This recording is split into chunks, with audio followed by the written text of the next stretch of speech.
Bonjour à toutes et à tous. Donc, je vais essayer de présenter dans le temps qui m'est imparti quelques éléments. Ah, pardon. Donc, ok, merci. Excusez-moi. Merci. Bon, là, ce sera peut-être mieux, effectivement. Voilà. Donc, le point de départ, si vous voulez, de cette présentation est de regarder un petit peu chez un auteur particulier qui est Georges Escouréguen, quels sont les éléments dans son œuvre qui peuvent effectivement nous éclairer sur la question de la durabilité et notamment à travers son approche un peu particulière dont je vais parler maintenant.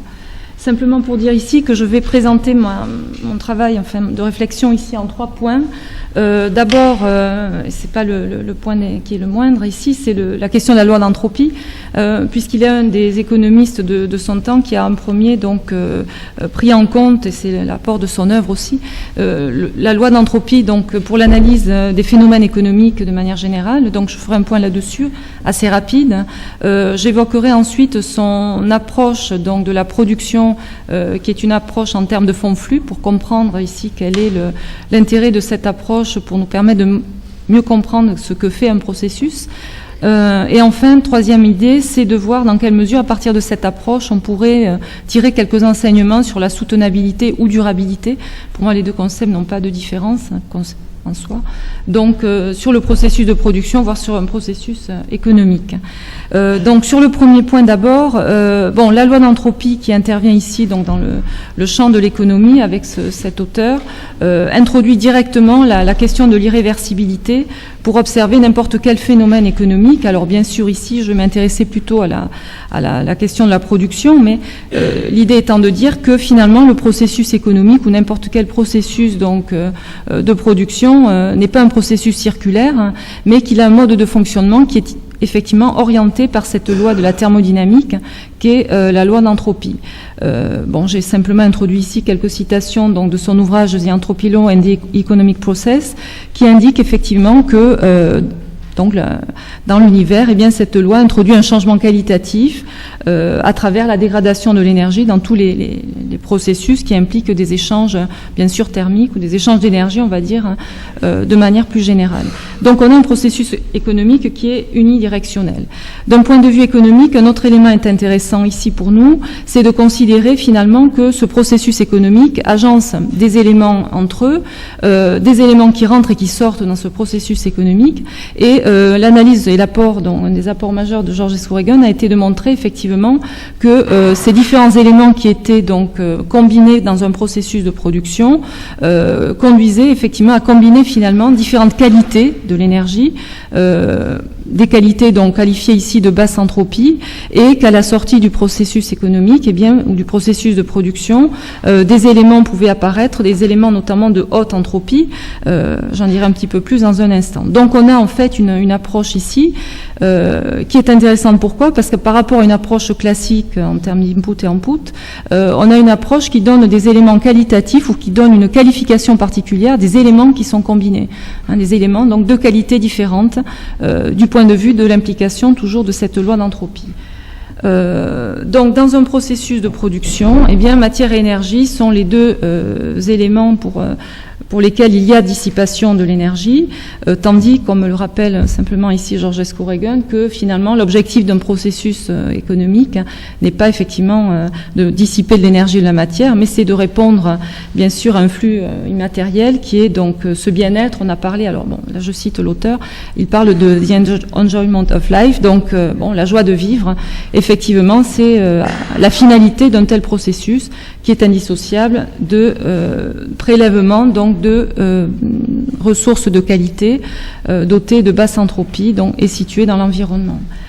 Je vais revenir plus en détail là-dessus. Alors simplement, les implications, les leçons que l'on peut tirer de cette approche sont les suivantes. D'abord, pour Georges Escouréguen, le problème majeur pour l'économiste en fait et dans toute société est effectivement de mettre à disposition un certain nombre d'éléments pour satisfaire des besoins, et c'est la quête perpétuelle des ressources de basse entropie qui est le moteur, si vous voulez, de cette dynamique.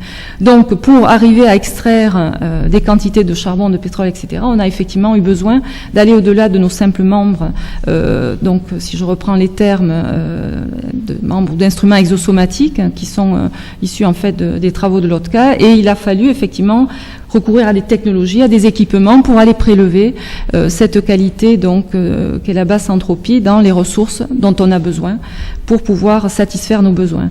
Donc pour lui, il y a l'idée que la bioéconomie, donc c'est un petit peu différent, mais c'est assez proche finalement de la bioéconomie au sens où René Passet nous l'a présenté tout à l'heure. C'est l'idée finalement que l'économie ne peut pas se couper de ses racines biologiques, du fait que les hommes ont perpétuellement cherché effectivement à satisfaire leurs besoins à partir donc de la maîtrise des ressources qu'ils avaient à leur disposition, ces ressources étant dotées de certaines qualités. Donc ça, c'est un premier point. Donc la bioéconomie chez George Escouréguen, c'est aussi finalement un nouveau paradigme, un nouveau... Enfin, je ne vais pas m'attarder là-dessus, mais en tout cas une nouvelle conception de la relation de l'économie à la nature qui est posée. Deuxième enseignement majeur, c'est que effectivement cette loi d'entropie traduit effectivement, enfin l'entropie la loi d'entropie nous indique que la basse entropie dans la nature, c'est véritablement la rareté, c'est la ressource la plus rare dont on est à laquelle on peut accéder dans un sens différent de la terre ricardienne, c'est-à-dire que les deux sont limités, mais dans le cas d'une ressource de basse entropie, vous prenez le charbon, eh bien toute torne extraite aujourd'hui ou toute torne de pétrole extraite aujourd'hui du sous-sol est irréversiblement perdue pour les générations à suivre. Et donc c'est une quantité qui est définitivement mise à l'écart, si vous voulez, pour tout usage potentiel. Donc, naturellement, tout prélèvement de basse entropie, du coup, est irrévocable. Bon, c'est le cas, donc, de la plupart des ressources fossiles. Bon, l'autre point très rapide que j'évoque ici, c'est la généralisation de cette loi d'entropie qui s'applique à l'énergie, à la matière pour George Escouréguen, donc qui est ici cité de nouveau. En fait, l'idée ici est importante. Pourquoi ? Parce que il a pu montrer que du fait de cette dissipation de la matière, on ne peut pas maintenir indéfiniment un état stationnaire de l'économie, et qu'à un moment donné, eh bien, cette économie va buter sur certaines limites et va être nécessairement en difficulté pour se maintenir dans une phase donc sur une transition ou sur une phase de croissance zéro. Bon, la conséquence aussi de l'impossibilité à l'échelle macroscopique de recycler la matière, c'est que de considérer cette loi d'entropie à la matière, c'est qu'il n'y a pas de possibilité de recycler totalement la matière. Donc il y a nécessairement des pertes et donc dissipation de la matière au niveau microscopique. Alors, deuxième point de l'exposé, partant de là, comment le processus peut-il être analysé ? Alors, George Escouréguen introduit explicitement une nouvelle approche qui est une approche basée sur les fonds et les flux. Mais avant de faire cela, il est important pour lui de définir la frontière spatiale, mais aussi temporelle du processus de production. Spatiale, c'est-à-dire bien délimiter l'espace de la production et les liens qu'elle a, cette production, cet espace-là, avec l'environnement qui l'entoure, et temporel, c'est-à-dire qu'il importe pour lui de définir la durée du processus de production qui va organiser les différentes étapes élémentaires, si vous voulez, qui vont conduire à la production d'un certain nombre de biens. Donc sa représentation analytique met un focus sur le changement qualitatif, ça c'est typiquement l'implication de la loi d'entropie qui apparaît ici. On va combiner des éléments entre eux qui n'ont pas des qualités identiques et les interdépendances, c'est-à-dire qu'ici l'économie n'est plus un système clos ou fermé, c'est un système qui est ouvert sur son environnement. Donc on va avoir des fonctions qui vont faire apparaître des inputs, que j'ai noté IN, fonction du temps, des outputs, OT si vous voulez, définis sur un intervalle qui est la période de production, qui est l'intervalle OT. Donc on a des quantités d'éléments cumulés dans le temps, selon la durée de la période que vous retenez, qui vont décrire effectivement un état donc d'un processus particulier dans le temps. Cette analyse du processus repose donc sur une approche qui est l'approche fond-flux, c'est-à-dire une approche où on va combiner deux catégories d'éléments qui sont complémentaires. Donc on quitte et on est hors du champ de l'approche habituelle, où on a des inputs et des outputs, et où on a notamment la possibilité de jouer des substitutions entre les catégories d'éléments. Ici, les fonds et les flux sont complémentaires. On ne peut pas arriver à cerner complètement, dit George Escouréguen, ou de manière sérieuse et précise, le processus si on ne combine pas ces deux types d'éléments. Alors les fonds, ce sont des éléments durables, c'est-à-dire que ce sont des éléments qui s'inscrivent dans la durée. Lorsque le processus de production va fonctionner, va durer donc un certain temps, ces fonds vont effectivement avoir pour objet de transformer des flux et vont délivrer un certain nombre de services. Alors il définit en fait, dans ses travaux, il précise donc 3 fonds particuliers. La terre, c'est la terre ricardienne d'ailleurs, je ne l'ai pas noté, le capital et le travail. À côté de ces fonds, des flux interviennent. On a donc des éléments ici qui sont transformés par les fonds, et ces éléments sont soit des inputs, soit des outputs, mais jamais les deux à la fois, et ne sont surtout pas identiques. Pourquoi ? Parce qu'ils sont définis par des qualités physiques différentes. Donc on a dans les flux des quantités de produits, Q de T, des ressources naturelles, donc on a un vecteur de ressources R de T, des inputs intermédiaires ou consommation intermédiaire si vous préférez, la maintenance du capital, donc on va avoir effectivement la production d'éléments pour maintenir donc la production et le niveau du capital de l'économie, donc remplacement du capital, et le flux de déchets W. Donc on est, vous le voyez, dans une lecture finalement du processus de production qui est assez différente de celle qu'on connaît habituellement. Alors, partant de là, donc on va avoir cette présentation qui est tirée de George Escoregan, d'un article de 1984 ici, de mémoire. Donc vous avez le processus qui apparaît ici avec des facteurs et des flux en ligne. Donc les flux, je les ai mentionnés, et les fonds, travail, capital et terre. Donc on a dans ce tableau, en fait, 2 colonnes qui apparaissent. On a d'abord la colonne A qui décrit une possibilité de production. Bon, ça peut être une échelle de production. Si on dispose effectivement des fonds qui sont là, travail, capital, terre, dans des quantités donc inchangées, qui sont maintenues donc en termes de qualité, de quantité, et si effectivement on peut considérer que les différents flux entrent à des taux appropriés, c'est-à-dire les éléments de la colonne A qui sont petit r, petit i, petit q, petit w, étant entendu que certains sont prélevés dans la nature et d'autres sont libérés, sont rejetés dans cette nature.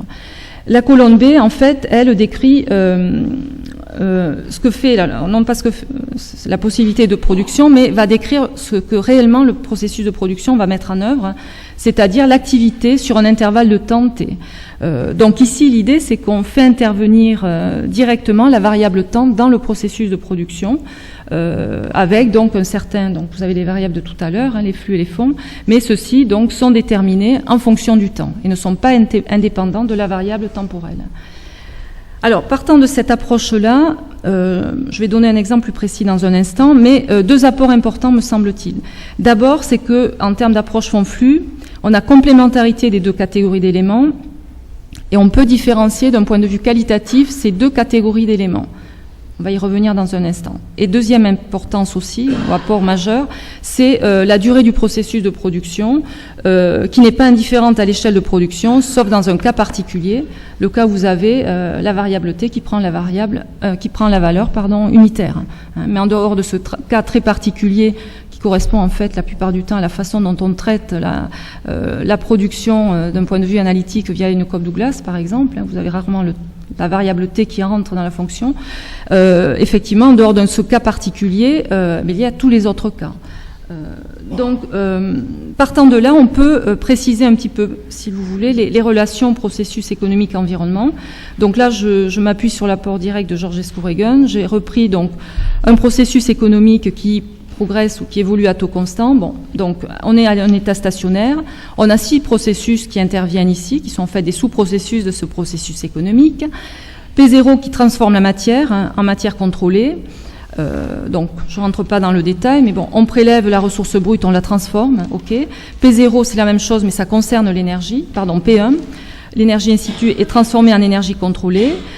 P2, c'est le secteur qui va produire, ou le processus qui va produire du capital de remplacement pour maintenir donc mon fonds de capital constant et inchangé dans l'économie. P3, les biens de consommation. P4, c'est le secteur du recyclage qui rentre ici en scène, qui recycle uniquement certains déchets, qu'on appelle les garbogens. En fait, c'est George Escoregan qui donne cette appellation-là. Et P5, c'est le secteur qui maintient la population en vie. Bon, c'est en fait le processus donc, qui renvoie plutôt ici, si vous voulez, à l'économie domestique. Bon, c'est visible. Donc ici, la structure en fait matricielle qui représente ce processus économique à travers ces 6 sous-processus peut être lue de la manière suivante. Vous avez un premier bloc qui apparaît où ce sont les flux, d'accord ? matière prélevée et énergie prélevée, donc avec des éléments ici négatifs, moins E1, moins M0. Ensuite, vous avez un certain nombre d'opérations qui interviennent, qui sont aussi des flux. La matière est contrôlée, MC, l'énergie également, EC, du capital de remplacement, des biens de consommation, C, bon. On a également de la matière recyclée, RM, et on a donc des déchets qui peuvent être des déchets carton, papier, verre, enfin bon, peu importe, les garbage junk, GJ. Vous avez ensuite, donc j'ai pas de pointeur, c'est dommage, mais juste après DE, DM, il y est. Pardon, avec la souris. Ah oui, d'accord. Ok, merci, excusez-moi. Vous avez donc, bien sûr, ici, des éléments ici qui apparaissent qui sont directement liés à la loi d'entropie. Donc on a l'énergie qui est dissipée, de la matière qui est dissipée, DM et R, ce sont des éléments mis au rebut, c'est-à-dire des déchets. Donc de la matière sous une forme aujourd'hui disponible mais non utilisable directement. Un bel exemple de R, ce sont les déchets nucléaires que l'on stocke aujourd'hui parce qu'on ne sait pas quoi en faire. Enfin, on n'a pas trouvé pour certains d'entre eux la possibilité d'en faire autre chose. Donc ce sont ici ces trois éléments qui révèlent l'existence ou la manifestation physique concrète de la loi d'entropie. Et ensuite, on a un certain nombre donc d'éléments capital, population et terre, donc de fonds qui sont mobilisés pour produire. Alors, on voit ici, par exemple, que pour produire, alors je m'intéresse au processus P2, c'est le processus qui produit, je vous le rappelle, des remplacements du capital, donc du capital donc, qui va être produit. Pour produire au niveau donc de ce capital, donc je vais avoir effectivement un fonds, donc ici K2 qui va être maintenu constant sur l'horizon, sur la durée de mon processus. Je vais, pas facile. Donc je vais considérer la production donc qui est issue de ce P2, c'est X22, hein, c'est la quantité donc qui est produite par le processus P2. On voit que pour produire cette quantité X22 de capital de remplacement, eh bien j'ai dû avoir besoin de quoi? De moins X12, autrement dit une quantité d'énergie qui rentre dans mon processus, mais aussi d'une quantité de matière contrôlée, moins X02. Et également, je peux supposer que j'ai pu utiliser une partie de la matière recyclée dans ce process, moins X42. D'accord? Donc, on voit bien qu'ici, effectivement, pour... oh là là, merci. Donc, je vais devoir abréger. Bon, donc, ce processus P2, pour arriver à maintenir ce niveau de production, prélève ici ces quantités de matière et d'énergie contrôlées, elles-mêmes qui sont issues, ces deux matières-là, énergie... Ces deux éléments-là, matière et énergie, sont issus des deux process P0 et P1. Autrement dit, proviennent des productions X11 et X00, lesquelles sont obtenues comment? Eh bien, après le vent de la matière sur l'environnement et de l'énergie dans l'environnement aussi. Autrement dit, tout ceci pour venir finalement à cette idée-là très importante qu'il a mis en évidence, à cette conclusion, c'est que même à un état stationnaire, on a besoin de maintenir des taux de prélèvement inchangé pour pouvoir continuer à produire un même niveau d'output. Mais le problème, c'est quoi? C'est que, eh bien, on a une certaine dissipation ici des 2 et S2 qui accompagnent ce processus de production. Donc, inévitablement, à un moment donné, on bute sur cette loi d'entropie. Le processus stationnaire, en fait, n'est pas, si vous voulez, une solution en soi. Hein, l'idée de dire. Donc, bon. Dernier point, fonctionnement anthropique, donc des prélèvements, des rejets. L'état stationnaire, c'est pas la solution au problème anthropique. Le problème du recyclage, bon, je vais très vite. Pour aborder quand même le dernier point, puisqu'il me reste donc 4 minutes pour conclure, sur les indicateurs de durabilité. Bon, l'idée est de partir de l'idée suivante. La durabilité, si on est dans cette approche, on doit considérer les interdépendances processus et environnement et considérer aussi les changements qualitatifs via la loi d'entropie. Ce qui veut dire ici que l'idée, c'est de retenir qu'on pourrait appliquer finalement ces principes au fonctionnement de tout processus de production, en considérant ici simplement, je fais quelque chose de très rapide, l'idée que cette entropie peut être matérialisée par des transferts de masse d'éléments entre l'environnement et le processus. Donc un premier principe de conservation, la conservation donc de l'énergie, serait ici considéré à travers cette égalité, où on aurait donc les masses qui rentrent dans le processus s'égalisent avec les masses qui en sortent, d'accord? Appliquer un processus, bon, je ne vais pas m'attarder, j'ai pas le temps.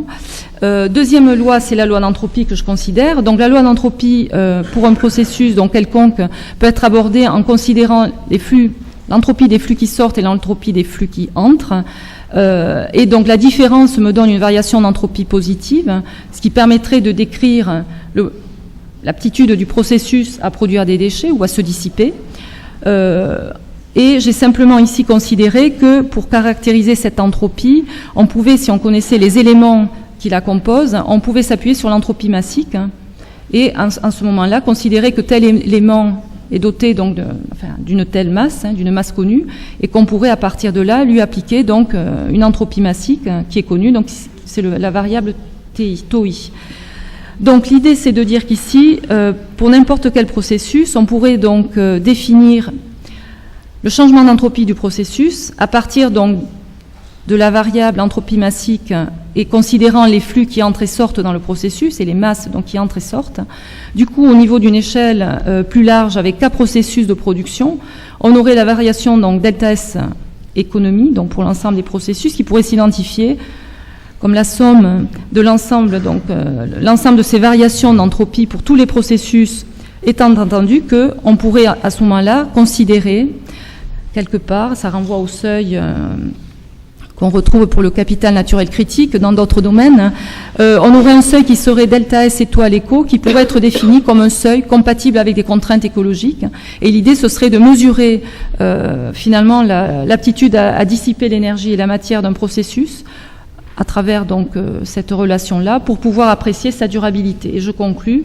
Donc effectivement ici, on aurait une autre approche de la durabilité ou soutenabilité, c'est-à-dire que par rapport aux approches faibles ou fortes où on regarde la permanence du capital naturel sur l'horizon pour la faible, ou la permanence ou la non-décroissance, si vous préférez, du capital naturel pour la soutenabilité faible, forte, on est en rupture avec ces approches-là. Ici, on aurait une autre condition qui impliquerait de maintenir dans le temps les services rendus par les fonds, aussi bien en qualité qu'en quantité, les fonds étant travail, capital et terre. La question étant de savoir comment, puisque la dissipation s'impose à eux dans le temps, on ne peut pas maintenir une économie en état stationnaire indéfiniment. Partant de là, eh bien, il y a des possibilités. On a évoqué très peu cette variable-là. René Passé, vous l'avez évoqué tout à l'heure, le rapport au temps. Je crois que là, c'est là où il faut qu'on regarde un peu plus près les choses. C'est-à-dire qu'ici, on pourrait augmenter, envisager d'accroître la durée sur laquelle les services des fonds sont délivrés dans les processus économiques ou dans les processus de production de manière plus générale. Accroître la durée de la période de production, réduire la vitesse de transformation des flux par les fonds, c'est-à-dire arriver à limiter la production de dissipation dans les systèmes en question. C'est aussi, bien sûr, accroître l'efficacité énergétique. Bon, ça, Georges Escoregon s'est beaucoup exprimé là-dessus. Ça a été repris depuis ce matin. C'est l'idée qu'il faut mobiliser des technologies viables, c'est-à-dire qui permettent effectivement, on peut penser à l'énergie solaire, mais qui permettent d'assurer donc le maintien de l'espèce humaine, satisfaire des besoins, mais dans un contexte de durabilité au niveau environnemental. Et pour finir, c'est la dernière chose qu'on pourrait dire ici, donc 3 points qui résument mon idée, c'est donc déterminer une durée et une vitesse de transformation des flux par les fonds qui autorise la dissipation de l'énergie de la matière. C'est changer peut-être de paradigme. On produit toujours de plus en plus et de plus en plus vite. Peut-être un paradigme où la production se ralentit, c'est quelque chose qu'on pourrait, après les slow food, etc., on pourrait imaginer un paradigme de la slow production. Des changements structurels, certainement. En tout cas, la nouvelle perspective, c'est de considérer que les processus ne sont plus clos, définitivement, et que leurs conditions de reproductibilité, ça a été dit largement par René Passé ce matin, eh bien, sont liées à l'interdépendance qu'ils entretiennent avec l'environnement qui les contient. Merci de votre attention.